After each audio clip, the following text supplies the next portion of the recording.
found it by accident.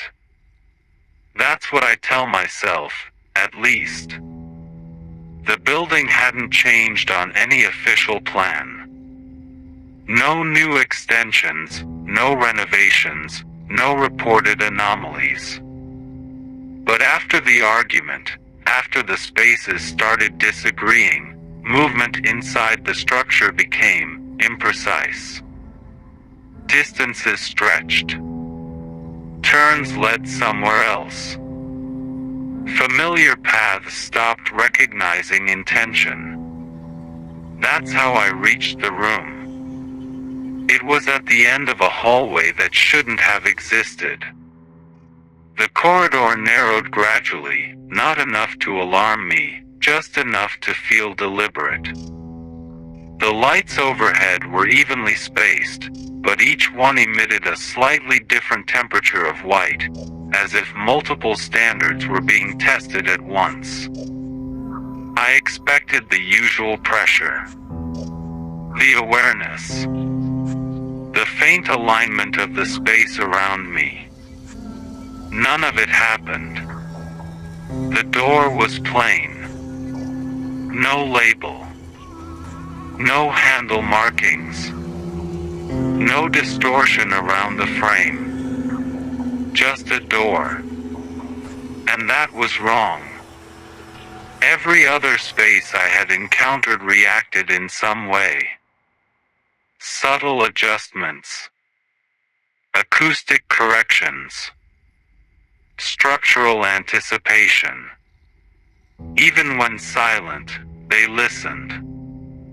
This one didn't. When I placed my hand on the door, nothing adjusted. The temperature didn't shift. The air didn't tighten. The building didn't acknowledge my presence. It felt like touching something that had never learned what a person was. The recorder picked up nothing. No baseline hum. No spatial resonance. No signature. As if the room didn't exist on the same layer as everything else. I opened the door. Inside, the room was perfectly rectangular. No warping. No perspective drift. No correction cycles. The walls were smooth, matte, and uniformly colored, a dull gray that resisted categorization. The ceiling lights were embedded, not installed. They produced no flicker, no vibration. And the silence. It wasn't absence. It was refusal. I stepped inside. The door closed behind me without sound. Still nothing reacted. I waited. 5 seconds. 10. 30. No pressure. No voice. No spatial response. The system, whatever intelligence coordinated the building, had no presence here.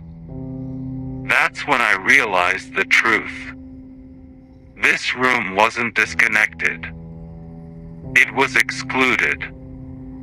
The recorder finally registered something, not a sound, but a fluctuation. A distortion in the data stream, like information encountering a format it couldn't translate. I spoke. Hello? My voice didn't echo. It didn't even settle. The sound vanished immediately, as if absorbed rather than reflected. Minutes passed. I began to feel uncomfortable, not because something was happening, but because nothing was. Human perception expects feedback. Even emptiness answers in some way. This room didn't. Then I noticed the walls. Not moving, listening. Not to me. To elsewhere. The surfaces carried faint impressions, not reflections, not shadows, but residual alignments. As if the room had once been adjacent to many others, and had rejected them all. This wasn't a participant in the system. It was a control. The first voice came from outside. Muffled. Distant. Urgent.